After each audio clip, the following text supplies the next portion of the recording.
सबसे पहले जानेंगे कि इसका थीम क्या है। हर एक साल का थीम अलग अलग होता है, तो इस साल का थीम भी अलग है। इसका थीम है breast feeding for sustainable start in life what works.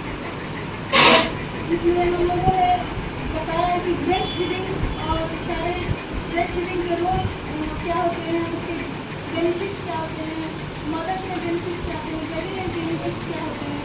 तो सबसे पहले बताएंगे कि ब्रेस्ट फीडिंग होता क्या है। ब्रेस्ट फीडिंग एक नेचुरल प्रोसेस है जिसमें माँ अपने बच्चों को दूध पिलाती है और उसके दूध में मिनरल्स, विटामिन, प्रोटीन, लिपिड इत्यादि पाया जाता है जो बच्चों को डिजीज और अनेक खतरनाक बीमारियों होने से रोकती है। इसमें एक पॉइंट आता है कोलेस्ट्रॉल। कोलेस्ट्रॉल जो होता है कोलेस्ट्रॉल जो होता है बच्चे के जन्म के कुछ 1 घंटे के भीतर ही बच्चे के जन्म के 1 घंटे के भीतर ही ब्रेस्ट फीडिंग कराया जाता है।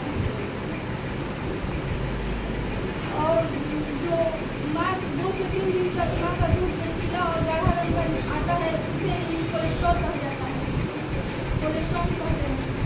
और अब जानेंगे कि बेनिफिट्स क्या है। बेनिफिट्स तो दोनों में होते हैं, मदर में भी और बेबी में भी। तो सबसे पहले हम मदर में भी जानेंगे। मदर में बेनिफिट्स है कि ब्रेस्ट फीडिंग होने से मदर का जो यूटेरस का साइज होता है नॉर्मल होता है और उसको वजन को नियंत्रित करता है।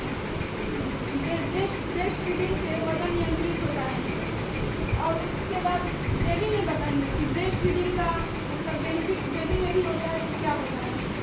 इसके इम्यूनिटी सिस्टम भी स्ट्रॉन्ग, ब्रेस्ट फीडिंग से बच्चे का इम्यूनिटी सिस्टम स्ट्रॉन्ग होता है, उसका मेंटली फिजिकली ब्रेन डेवलपमेंट होता है।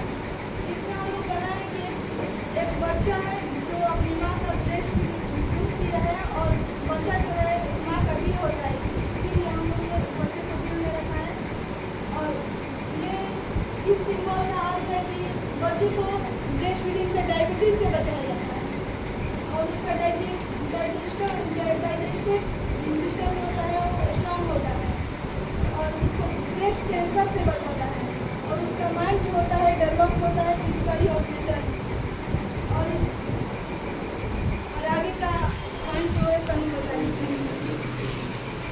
हेलो एवरीवन, मेरा नाम है तनु वर्मा। जैसा कि आप जानते हैं कि हम सब यहाँ इकट्ठा हुआ है ब्रेस्ट फीडिंग यहाँ सेलिब्रेट किया जा रहा है और बाकी सारी चीज़ हमारे दूसरे फ्रेंड ने बता दिया है। कुछ टॉपिक है हमारे पास भी जो मैं आपको एक्सप्लेन करके बताना चाहती हूँ कि सब कुछ के लिए नर्स की एक अहम भूमिका होती है। तो ब्रेस्ट फीडिंग में भी नर्स की भूमिका है, वो बहुत ही अहम है क्योंकि नर्सिंग गर्भवती जो महिला जाती है चेकअप के लिए या किसी, तो वही उसको अवेयर कराती है कि आपको ब्रेस्ट फीडिंग कराना चाहिए।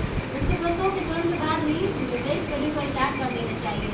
जैसे बच्चे और माँ दोनों के लिए बेनिफिट आप लोगों ने सुना है और क्योंकि वो उसका पहला आहार होता है या उसे टीका बोलते हैं जो माँ का बेबी उनका ब्रेस्ट फीडिंग करता है।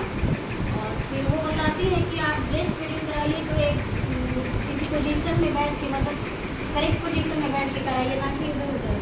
और उसको चाहिए कि दिन भर में पूरे टाइम ही नहीं, उसको जैसे कि उसको जब ज़रूरत हो दिन या रात को या किसी भी टाइम जब बच्चे को ज़रूरत हो। और फिर उसको ब्रेस्ट फीडिंग के तुरंत बाद जैसे कि ढकार या उसको बर्निंग हो तो वो करा देना चाहिए। Thank you.